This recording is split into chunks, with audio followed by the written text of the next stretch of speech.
Buenos días. Buenos días a todos. Asociación de Exalumnos de la Escuela Nacional de Artes Plásticas de la UNAM, OIFAD. Tengo el gusto de platicar, entrevistar esta mañana a Gustavo García Galicia, que es brillante egresado de nuestra hoy Facultad de Artes y Diseño. Quiero decirles que Gustavo, antes de decirle quién es, voy a decirles dónde estoy. Estoy en el muy afamado Museo Alvar Carrillo Gil. Y pues le voy a dar el micrófono a Gustavo García Galicia para que nos diga quién es Gustavo García Galicia. Hola, buenos días a todos. Muchas gracias por la invitación. Pues Gustavo es una persona egresada de la ENAP y que sigue con mucho ímpetu y ganas de seguir aprendiendo. Muchísimas gracias, Gustavo. Pero platícanos más de Gustavo y su tránsito por la ENAP. ¿Cuándo fue? ¿Cómo fue? ¿Qué pasó ahí? Bueno, estamos hablando del año 94, que entré a estudiar al Politécnico, robótica. Por azares del destino no pude concluir en esa carrera técnica y volví a intentar entrar a la UNAM, pero ya con la decisión tomada de estudiar diseño y comunicación visual. Porque a la par que estudiaba yo robótica, estaba trabajando en un periódico con mi tío Arturo García, hermano de mi papá, que él era publicista en diferentes periódicos, hacía los anuncios de Aviso Oportuno. Ajá. Y me enseñó a hacer originales mecánicos. Yo quería entrar a trabajar, me dijo: no te vas a trabajar a ningún lado, vente conmigo. Entonces su oficina estaba en el periódico La Prensa, y ahí me enseñó el oficio del diseñador. Ajá. Pero antes de las computadoras, originales mecánicos, mandar a hacer tipografía, ponerle, entregar a preprensa los originales con sus sábanas, con instrucciones, en fin. Y en ese momento me di cuenta que me gustaba el diseño, ¿no? Y desde ahí, cuando volví a intentar entrar a estudiar, hice mi examen para entrar a la UNAM, al CCH, me quedé en el CCH Sur, y de ahí yo ya sabía que quería ir a la UNAM a estudiar diseño. Entro a la escuela y resulta que habían cambiado la carrera de diseño gráfico a diseño y comunicación visual. Y así entré, ¿no? Ya con una línea muy directa hacia el diseño. Muy clara hacia el diseño, sí. Y pues estando justo por ahí del quinto semestre de la carrera, yo tenía muchos amigos de artes visuales. Incluso llegué a tomar como oyente clases de artes visuales. Ahí conocí a grandes amigos con los cuales empecé a hacer exposiciones, porque ellos tenían problemas de diseño gráfico para aplicarse a una exposición. No sabían cómo hacer las fichas técnicas porque querían una cuestión de etiqueta de una marca, de una tienda de ropa. Iban a hacer una exposición que se llamó Accesorio de los Excesos y no sabían cómo replicar estas etiquetas y para hacer sus fichas técnicas con esta forma, porque justo era una reflexión acerca de la moda.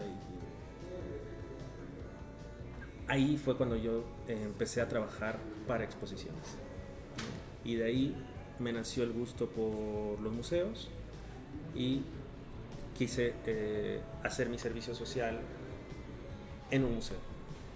Por eso es que entré a los museos. Y justo había peticiones de museos. Sí, investigamos varios amigos y yo dije: quiero irme a las grandes ligas, ¿no? Desde el inicio. Me fui por Bellas Artes. En séptimo semestre, por ahí justo estaba... ¿Y había en la ENAP, había petición de Bellas Artes para servicio social? No había. Fuimos a investigar mis amigos y yo, y abrimos justo ese camino. Qué maravilla.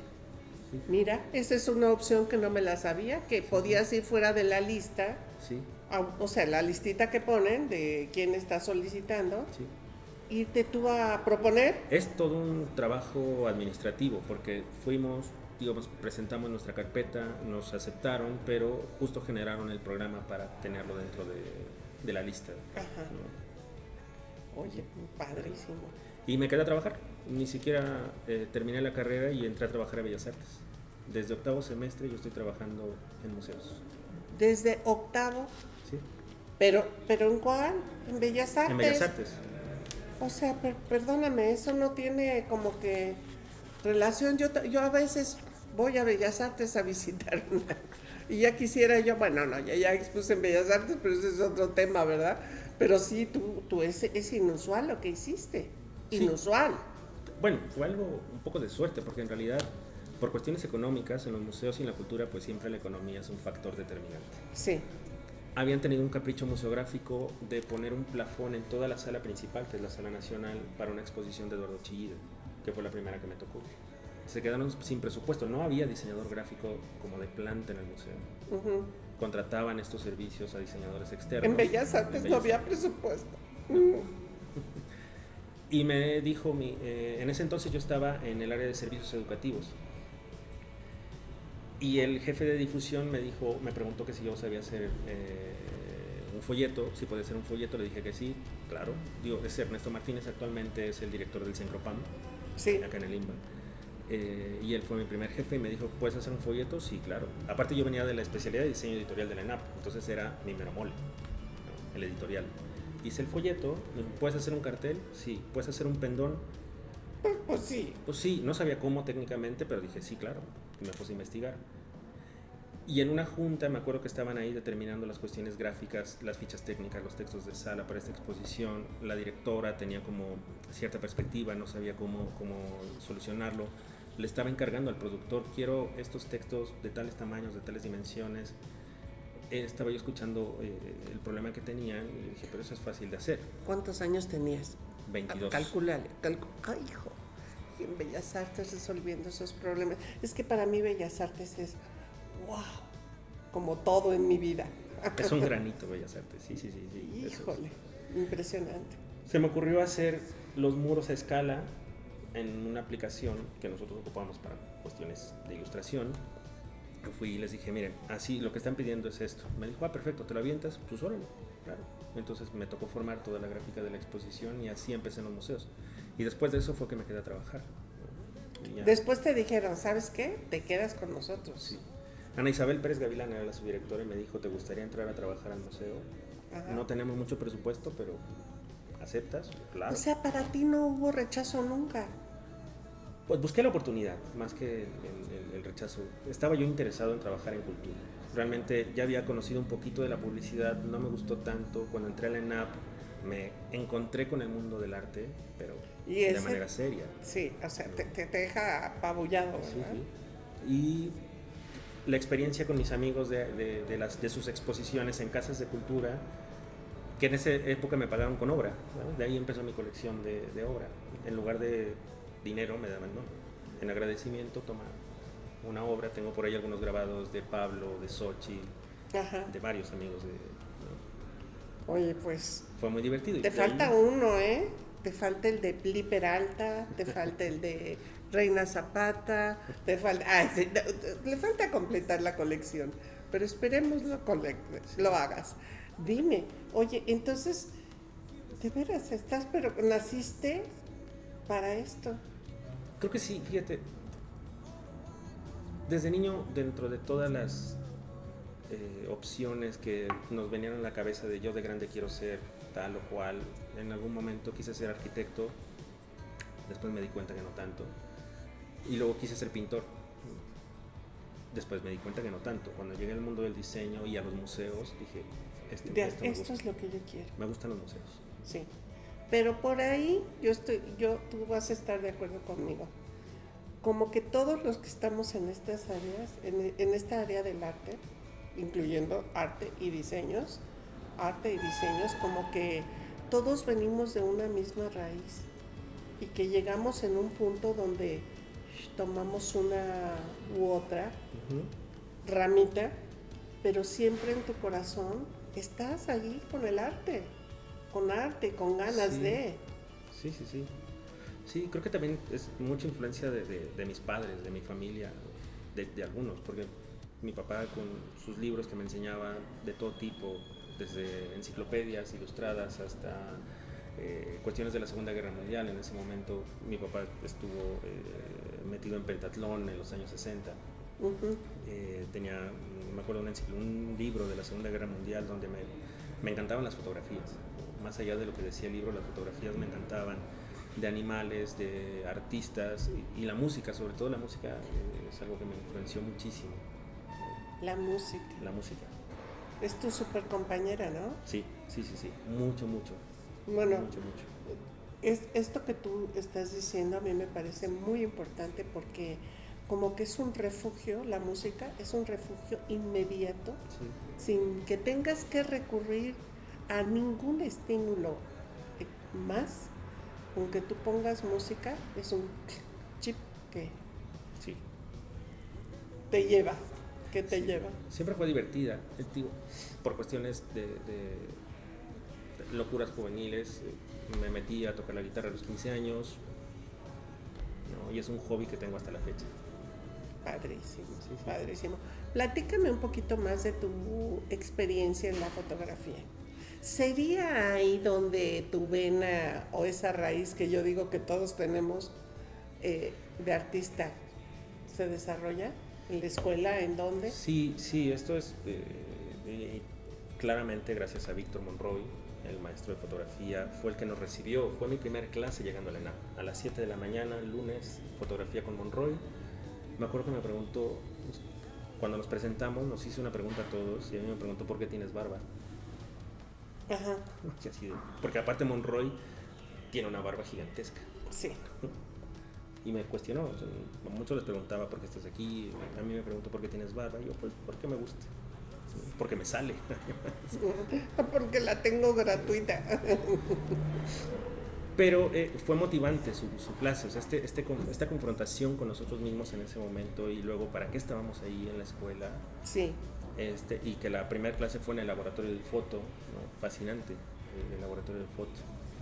Y de ahí con Víctor me tocó hacer una gran comunión con varios amigos, compañeros de la escuela hasta la fecha. En foto. Mi mejor amigo, que es de artes visuales, nos hicimos grandes amigos con Víctor. De hecho, solo tuve los primeros 2 semestres con él. Después, ¿puedes decir su nombre? Víctor, ¿de quién? ¿De mi amigo? ¿De tu amigo? Sergio Martínez. Ok. Sergio Martínez, que actualmente se dedica a dar clases, es artista visual. De hecho, viene hoy con sus alumnos a una visita.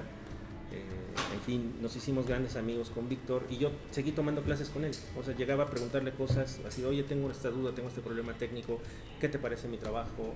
Siempre me cuestionaba, siempre me hacía una crítica constructiva y cuando de plano no era una cuestión crítica, era una cuestión que estaba cometiendo un error en mi trabajo, me jalaba, nos sentábamos en un museo, agarraba un proyector de diapositivas. Pero tú empezaste con las máquinas de... Sí. Sí. Sí, yo tengo hasta la fecha mi tanque y adoraba, de revelado, ¿no? Sí, y tú adoraba. La ampliadora, papel, o sea, sí, análogo. Con Víctor me daba clases, a veces empezábamos a platicar y terminaba siendo una clase para mí. ¿No? Me acuerdo de las más divertidas y de las que más aprendí fue cuando me platicó de Cindy Sherman. ¿No? Esa plática clase que agarró su proyector de diapositivas. Antes. Sí. Estamos hablando del 2000, después de la huelga, de hecho. Nos metimos en un salón y fueron 2 horas de plática de Cindy Sherman. Y de ahí seguí yo tomando clases con él, pidiendo permiso para entrar al laboratorio los fines de semana, que yo ya no tenía foto porque me fui a diseño editorial, pero mi pasión por la fotografía la seguí llevando hasta el término de la carrera. Pues sí. Esa es la única manera. Y sacrificar el sabadito. Sí, bueno, entre comillas. Pues porque sí. iba hacia mis fotos, las ampliaba. Y es una forma de registrar el transitar de la vida. Es un maravilloso registro. Pero mira, luego vamos a entrar a lo análogo, pero me encantaría que nos dijeras,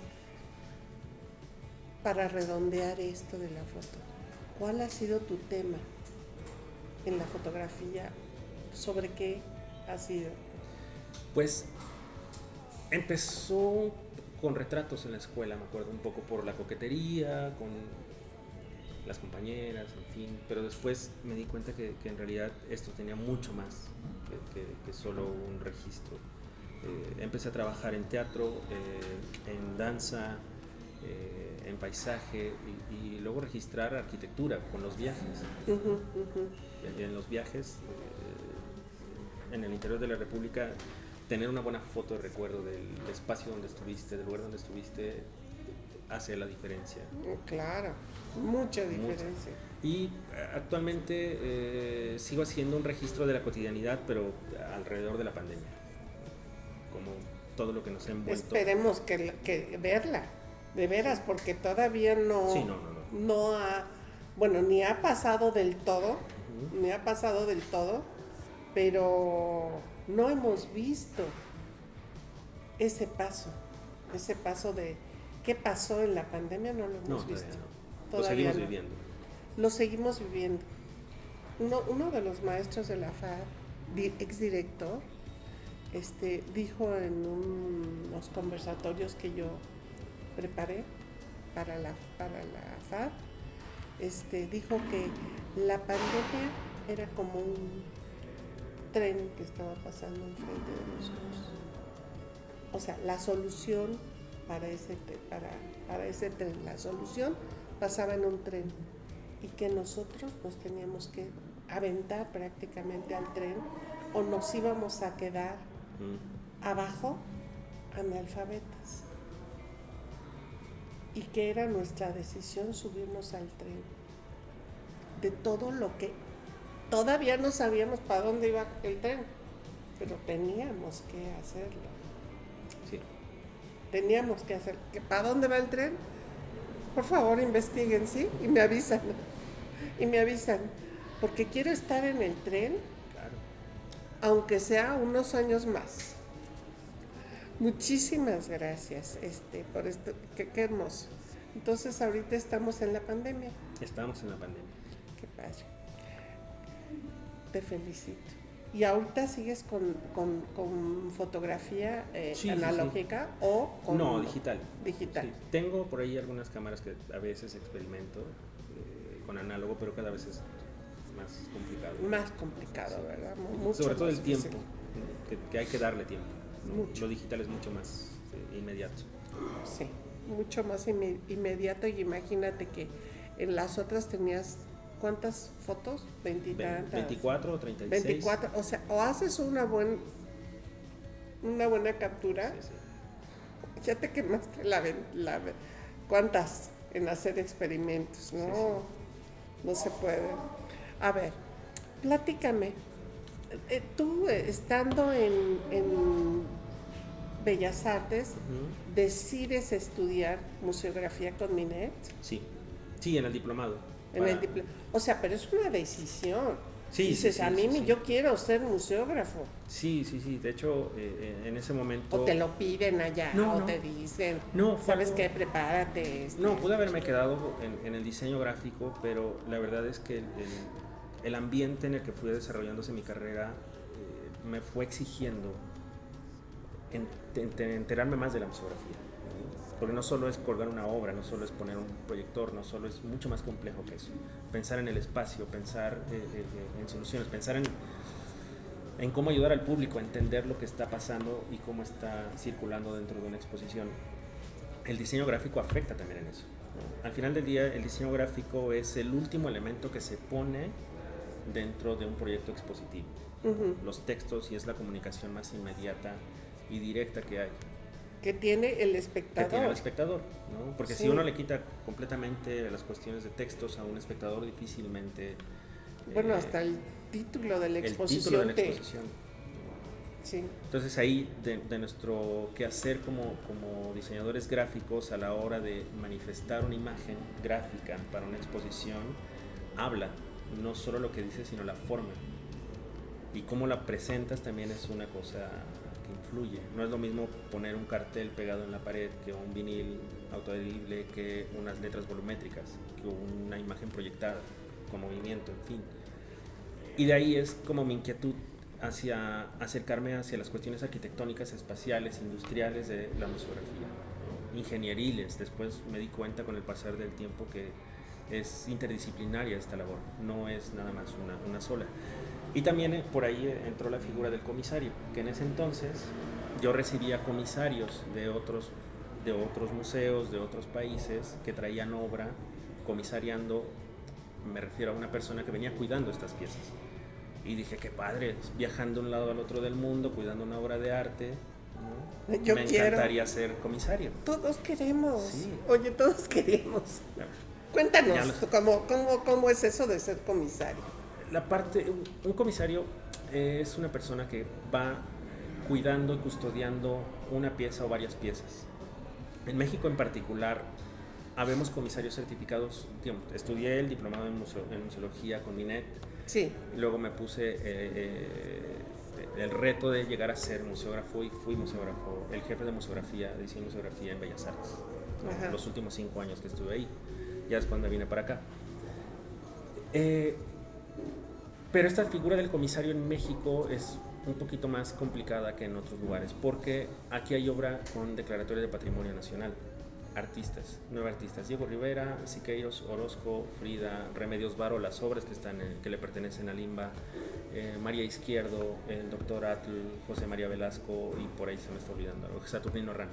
Clausel, ¿no? No. Ay. Solo hasta 9, y parece que Octavio Paz también está entrando a esta categoría. Para mover cualquier obra de estos artistas se requiere un comisario, pero solo puedes mover 10 obras, no puedes mover más. Si es una exposición de 60 obras, necesitas 6 comisarios. Este museo tiene obra patrimonial. Su gran acervo fundacional es Orozco, Rivera, Siqueiros. El Museo Carrillo Gil. Bellas Artes no tiene una colección como tal. Los 17 murales. Es todo lo que no tiene. Hay una bodega de no obra. Hay una bodega de obra del Palacio de Bellas Artes, del Museo del Palacio de Bellas Artes. Hasta que llegó acá. Pero acá yo ya llegué como museógrafo, como diseñador museográfico. Y con esta necesidad que requiere este museo para poder mover obra patrimonial, es que me certifico como museógrafo en el ENCRIM, como curador, perdón, en el ENCRIM. ¿ENCRIM? ¿Dónde está el ENCRIM? Escuela Nacional de Restauración y Museografía, que le pertenece a Lina, está aquí en Churubusco. Ahí ya está. Sí. Ajá. Donde está el Museo de las Intervenciones, atrás del Metro General Anaya.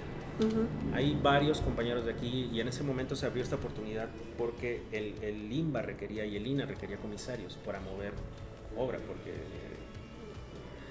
actualmente, bueno, hasta en ese momento solamente el CENCROPAM, el Centro Nacional de Restauración, tenía comisarios, y había uno que otro certificado en los museos, pero este museo mueve mucha obra, muchísima obra, igual que otros, pero aquí ahorita tenemos una exposición en León, ¿no? En finales del año pasado se tuvieron que llevar unas obras a Valencia.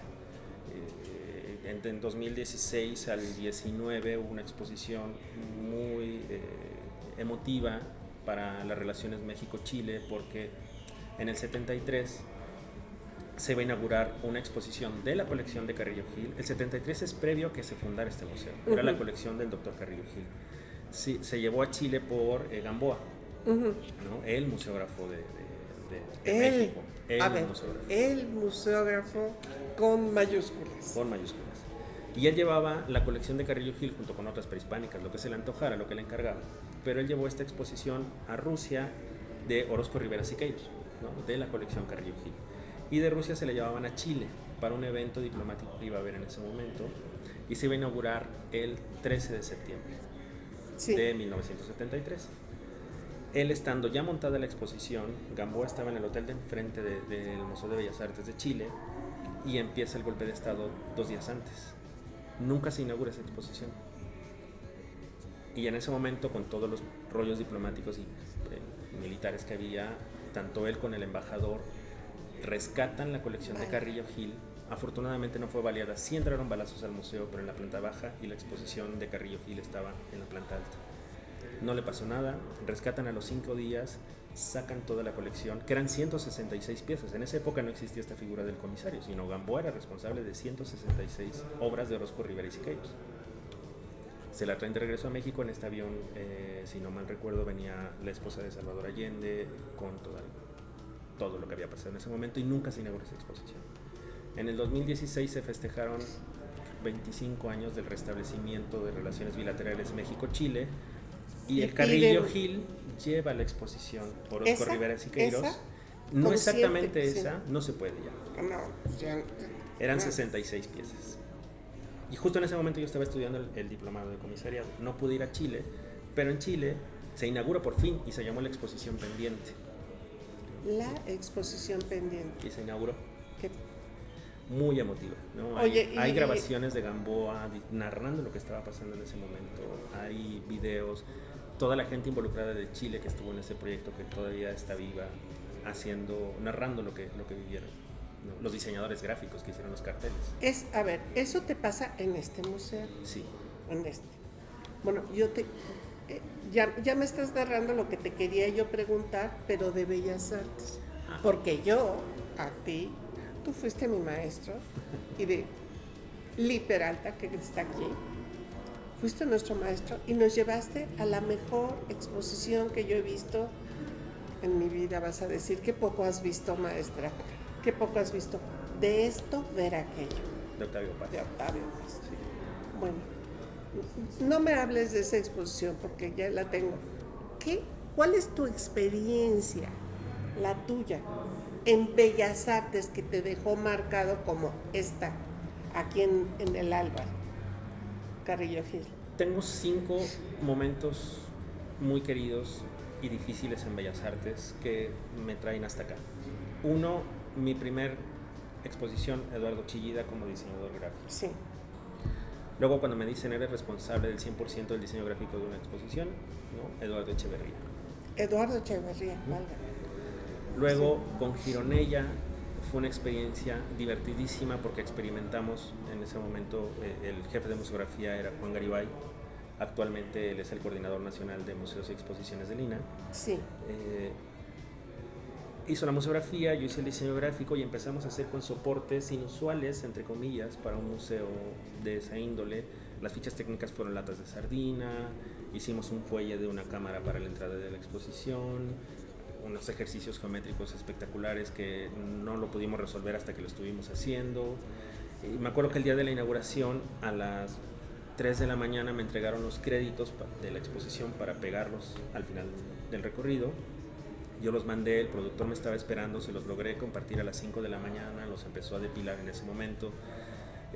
A las 12 del día me encuentro con la directora Mercedes Iturbe, que también fue directora en este museo después, y nos peleamos. Me detiene a la mitad del pasillo enfrente de uno de los murales de Tamayo, si no mal recuerdo fue el nacimiento de nuestra nacionalidad, y me empieza a regañar porque no llegaban los créditos, pero a regañarme. O sea, fuerte. Y yo le digo, pero me los entregaron a las 2 de la mañana, los mandé a hacer a las 5 de la mañana, los están depilando y estábamos hablando de miles y miles de nombres. Y espero que lleguen a las 6 de la tarde. Empezamos a levantarnos la voz las dos y ella cortó y me dijo, Gustavito, por salud mental de ambos, que Dios te bendiga, nos vemos en la noche. Y se fue.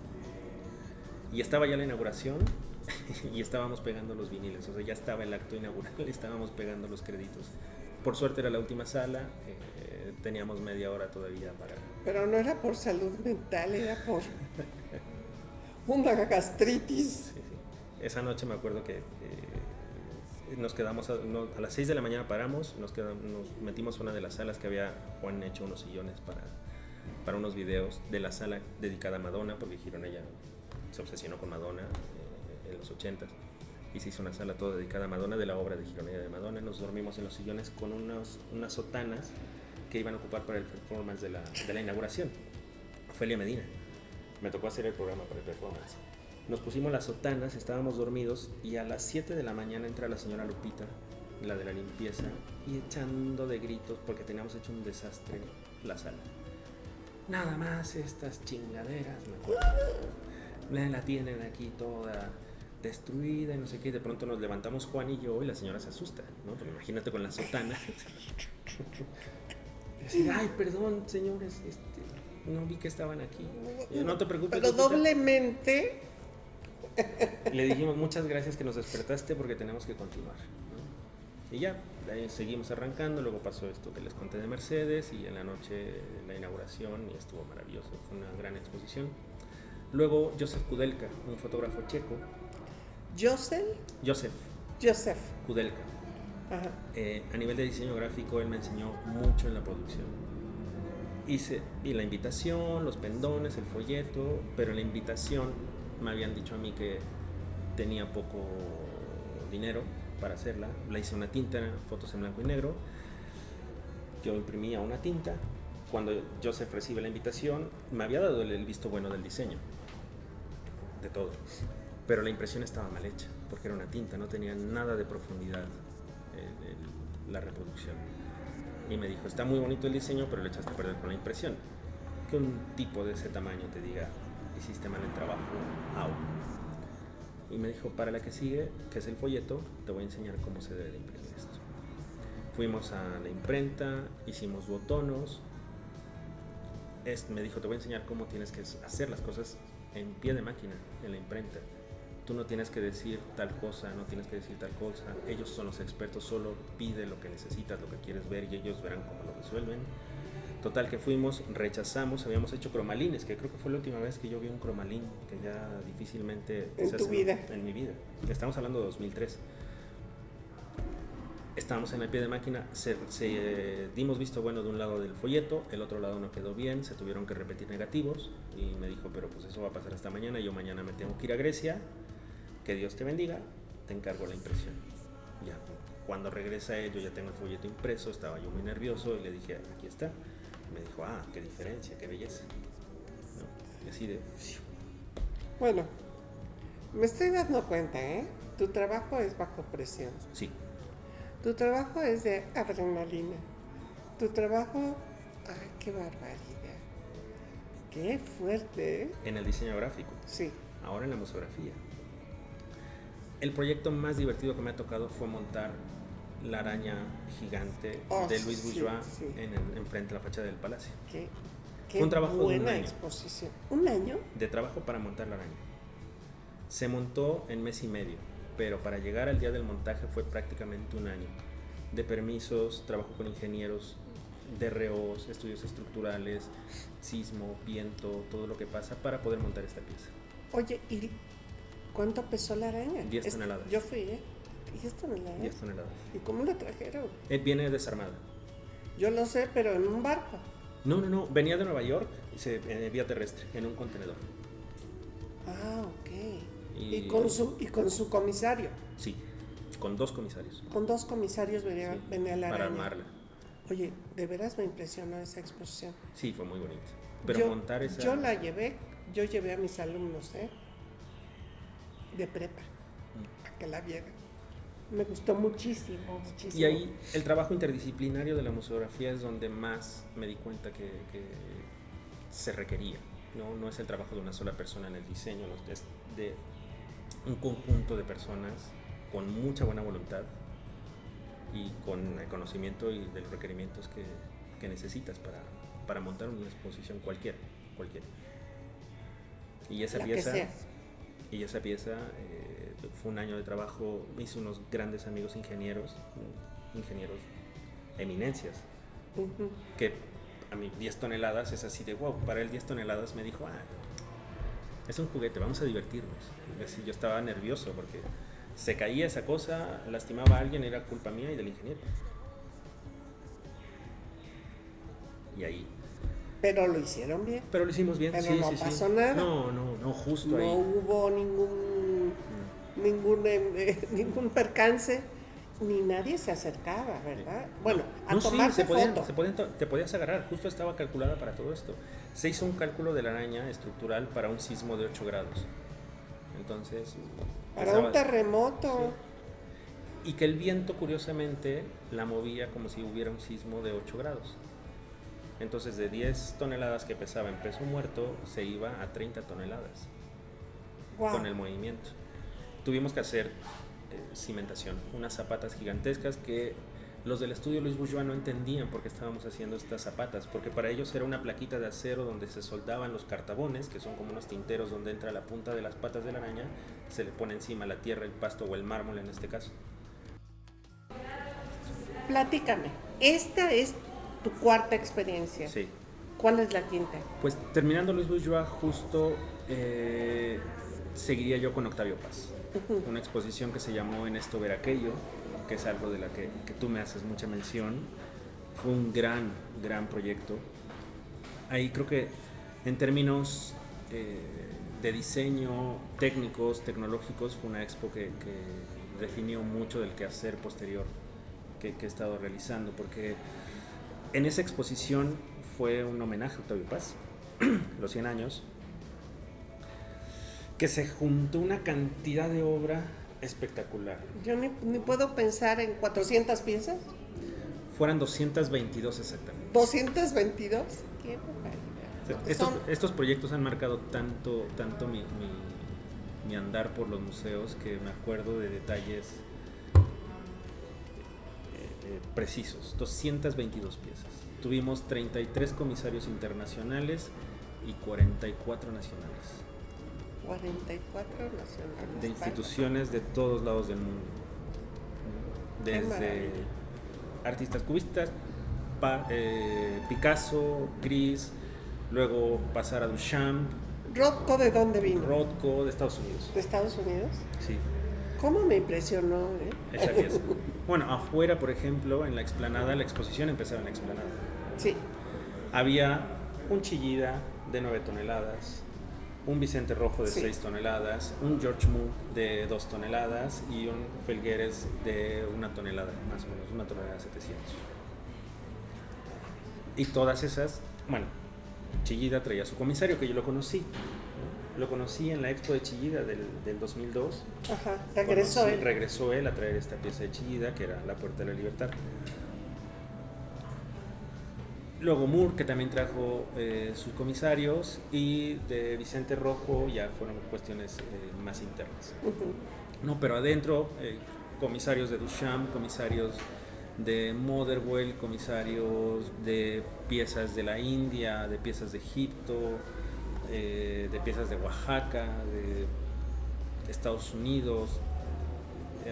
Fue una locura ese proyecto. Oye, y aparte, ¿cómo aseguran eso?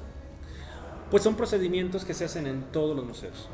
El aseguramiento, en el momento que una pieza entra a un museo, se asegura. Y para mover esta pieza se tiene que asegurar. Es todo un proceso administrativo, de mucho trabajo administrativo previo, ¿no? Es un proyecto que nosotros entramos, yo creo que un año antes de que se inaugurara, pero ya llevaba por lo menos unos 2 o 3 años de gestión. Perfecto. Sí. ¿Y esa fue? Esa fue a nivel... Tu parte aguas. Sí, fueron 3 semanas durísimas de cierre del proyecto. Me acuerdo que yo tuve una junta con todo el equipo de museografía. Sí. Previo a que iniciara el montaje fuerte de obra, me junté con ellos y les dije, señores, viene un proyecto gigante. O sea, es un reto como pocos han tenido ellos. Era mi primer reto de ese tamaño.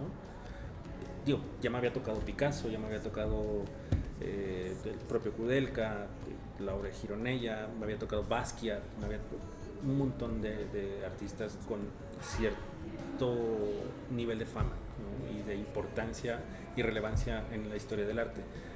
Pero juntar a muchos artistas que me habían tocado antes, más otros que nunca me habían tocado, y sobre todo enfrentarme a los retos de arte arqueológico, ¿no? Sí, con obras de la India, con obras mexicanas, con obras... Una sala completa para la India. Sí, hubo arte erótico de la India. Sí, yo me acuerdo. Había otra, en fin. A nivel técnico era un reto. Recibir comisarios es todo un protocolo, porque no nada más hay que cumplir con las condiciones de préstamo de las piezas para poder recibirlas. Porque un comisario tiene la capacidad de que si llegas al lugar donde vas a presentar tu obra y no tiene las condiciones para recibirla, puedes tomar la decisión como comisario de decir, no se monta esta pieza, la retiro y me la llevo. Pero cuando tú recibes un comisario tienes que cumplir con esas condiciones para poder recibir esas piezas, y si no las cumples es un problema. Octavio, el museo Alvar o X ¿tiene que contratar a una empresa especial para mover piezas? ¿Que ya las tienen súper detectadas las empresas? Sí, claro, sí, son empresas especializadas. ¿Y es por parte del museo? Sí, ¿o del INBA? Del museo y del INBA, es combinado. Sí, no cualquiera puede mover obra. Por ejemplo, la obra patrimonial se mueve no solo con una empresa especializada y con un comisario, sino también con una custodia, que en este momento nos custodia la Guardia Nacional. A veces son custodias particulares, pero siempre es con custodia. A donde la llevemos. A donde la llevemos. A todos los comisarios que me han tocado realizar, cuando yo aterrizo, tengo que estar vigilando en las bodegas de la aduana, en salir, que ahí viene la parte entretenida del comisariado, no solo son los viajes. Tú vienes aquí a la hora que se te cite, 1, 2, 3, 4 de la mañana, 5, llegas, recibes tu embarque, lo subes al camión, empiezas tu ruta. Cuando es nacional, pues es terrestre. De los comisariados más largos terrestres que me han tocado, ha sido 19 horas en el camión, ¿no? Haciendo cambios de custodia a Monterrey. Justo este año fui. Ha sido más largo, en el anterior había sido 18 horas, este año me superé, 19 horas en el camión, porque tienes que ir haciendo relevos en cada cordillera con la Guardia Nacional. Pero oye, imagínate que te toca esos paros de los narcos. Ahí no solo los retenes, incluso militares. Sí. Traemos documentación oficial, o sea, no viajamos así como nada más por viajar, es todo un protocolo, un protocolo. Se anuncia a dónde vas, a qué hora sales, con quién vas, qué traes, y a quien te va custodiando vas identificándote como tal. Y a nivel internacional también, tú en la aduana tienes toda la autoridad para decir esto no lo pueden hacer, esto sí lo pueden hacer, no pueden estivar obra o ninguna cosa encima de las cajas, nada. Y a veces me ha tocado estar en aduanas hasta 6-7 horas esperando a que liberen mi carga, más luego el traslado. Perfecto. Por ahí va como... Por ahí va, claro que sí. Y pues en Octavio Paz me tocó recibir un montón de comisarios. Entonces de ahí esta experiencia de recibir comisarios me dio la pauta para poder yo después aspirar a ser un comisario ya estando en este museo. Pues oye, tienes ya aquí acumuladas tres transiciones muy fuertes en tu vida profesional. Sí. En tu vida profesional. Aquí ya vimos todo esto. Dime, ¿qué recomendaciones les harías a los egresados de la FAD que estén interesados en incursionar en el ambiente de los museos? ¿Cuál sería tu recomendación? Porque mira, yo como los veo, todos tenemos visiones diferentes de los alumnos. Yo los veo como desprotegidos, sin una guía de ¿y ahora qué? ¿A dónde voy? ¿Qué hago? Ya tengo mi título, ¿no? ¿Y ahora? Híjole, creo que es una búsqueda que tienen que hacer, qué es lo que quieren.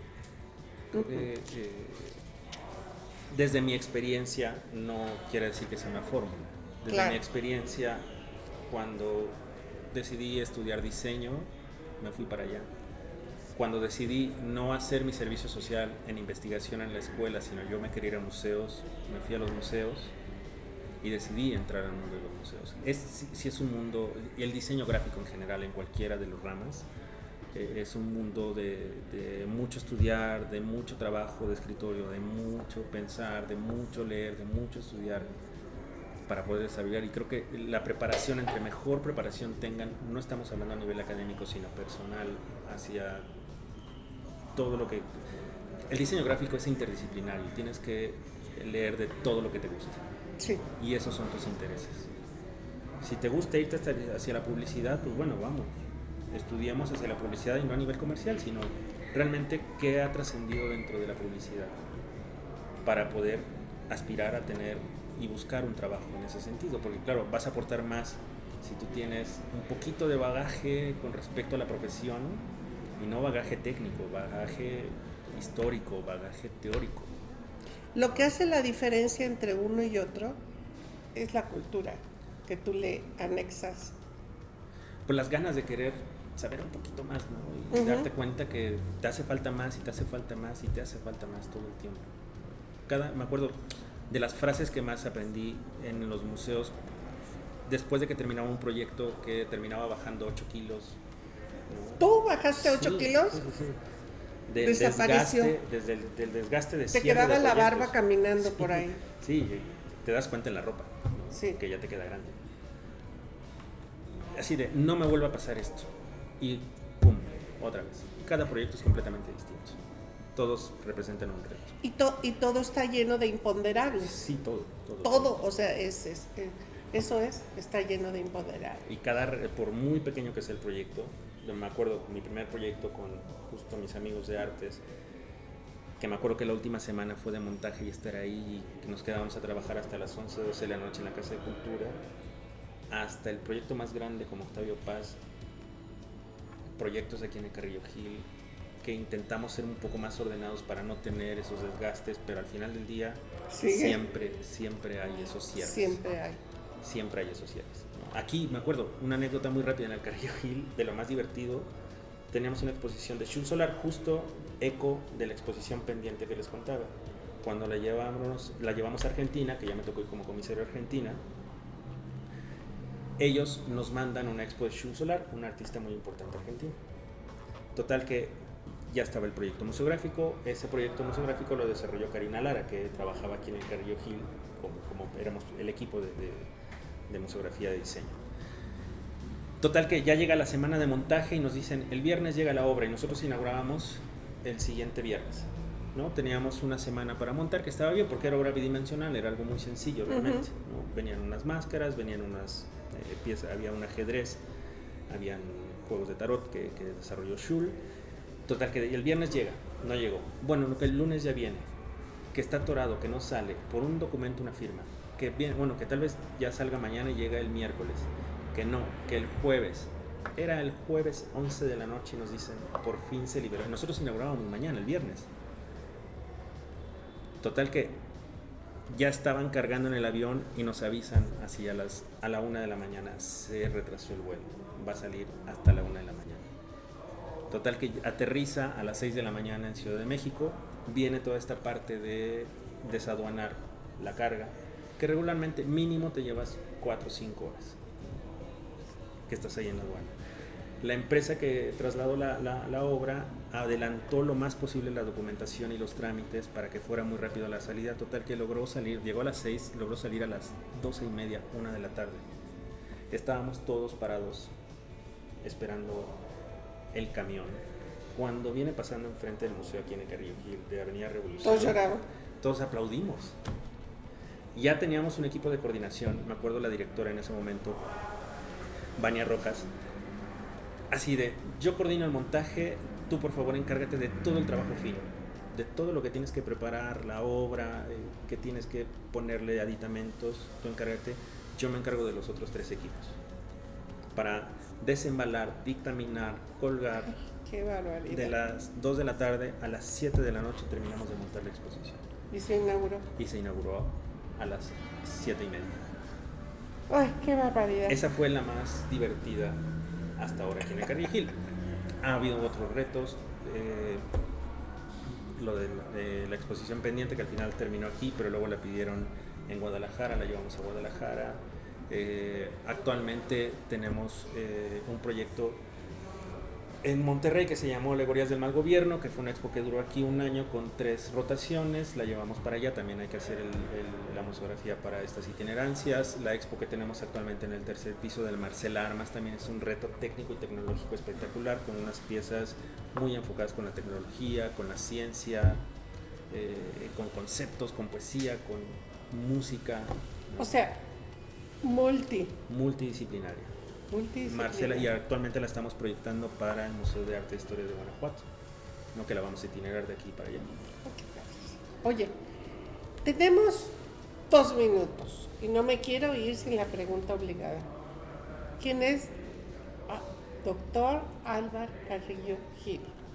Pues él fue el fundador de la colección de este museo. Sí. Un doctor yucateco que vino a ejercer acá y de pronto se hizo amigo de Orozco y le compró una pieza que actualmente tenemos expuesta aquí en el Centro de Documentación, La Chole, un dibujo de José Clemente Orozco, y de ahí arrancó su colección de arte, con Orozco, Rivera, Siqueiros, Palen, Gerson, Shizawa y muchos otros que olvido, y se ha ido incrementando. Y en el 74 hay una especie de donación, compra-venta de la colección, y él siempre pensando en que fuera en beneficio del pueblo mexicano. Este edificio se hizo para esa colección, ¿no? Incluso él iba aquí a exponer su colección y en el 74 ya la dona a Limba.